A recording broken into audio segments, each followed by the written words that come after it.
আসসালামু আলাইকুম ফ্রেন্ড, আশা করি ভালো আছেন। আপনার প্রয়োজনীয় যেই গাড়িটা যদি কখনো চাকা পাংচার হয়, তাহলে আপনি কিভাবে চাকাটি ফ্রি করবেন, অর্থাৎ চাকাটি চেঞ্জ করবেন, তার জন্য কি কাজ করতে হবে। প্রধান যে কাজটা সেটা হচ্ছে যে হাইড্রোলিক জ্যাক অথবা মেকানিক্যাল জ্যাক দিয়ে গাড়ির চাকাটাকে এরকম ফ্রি করতে হবে।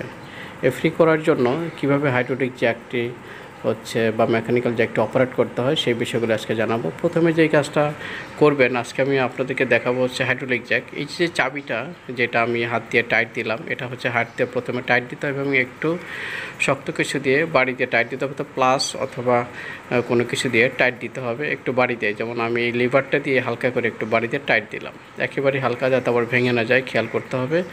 অথবা এটা একটা লক আছে পাইপের এখানে, এই লকটা দিয়ে আপনাকে সামান্য পরিমাণে টাইট দিয়ে নিতে হবে। এরপর হচ্ছে যে এই জ্যাকের যে লিভারটা, এটা সবসময় খেয়াল করতে হবে, এটা ছোট বড় করা যায়।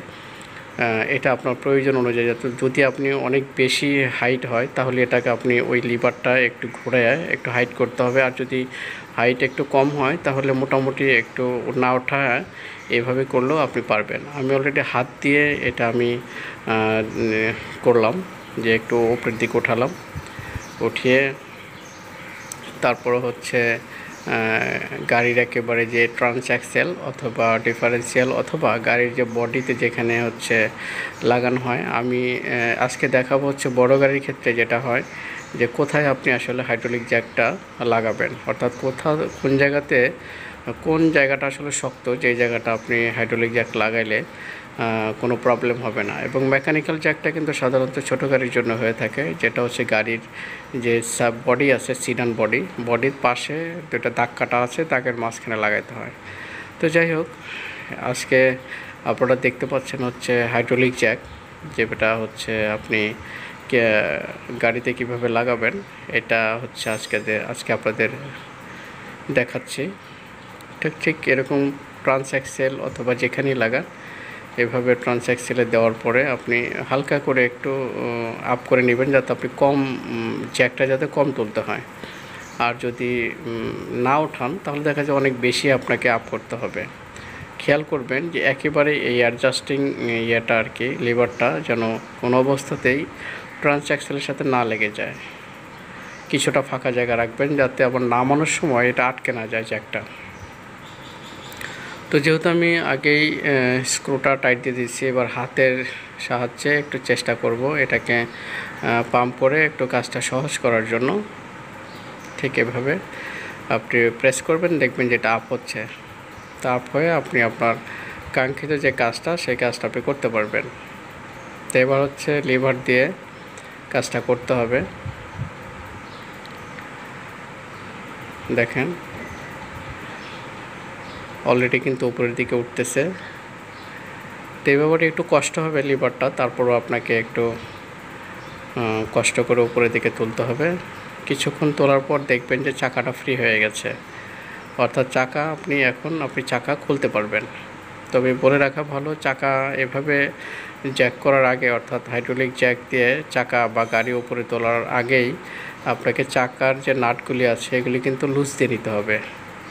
তা না হলে কিন্তু আর আপনি খুলতে পারবেন না, অথবা খুলতে গেলে আপনাকে আবার ব্রেক করে নিতে হবে। তো ওই কাজটা না করে আপনাকে প্রথমেই হচ্ছে এটা ওঠানোর আগেই আপনাকে গাড়ির চাকাটা লুজ দিয়ে নিতে হবে, নাটগুলি ঢিলা করে নিতে হবে। তো দেখুন অলরেডি চাকা উপরের দিকে উঠে গেছে। হ্যাঁ, এখন আপনি চাইলে এই চাকাটা চেঞ্জ করতে পারেন, অথবা চাকা সংক্রান্ত যদি কোনো কাজ থাকে সেটা আপনি করতে পারেন। দুই চাকায় আমি একেবারে ট্রান্সঅ্যাক্সেলের মাঝখানে লাগাই দিছি, দুইটি চাকাই অলরেডি উপরের দিকে উঠে গেছে।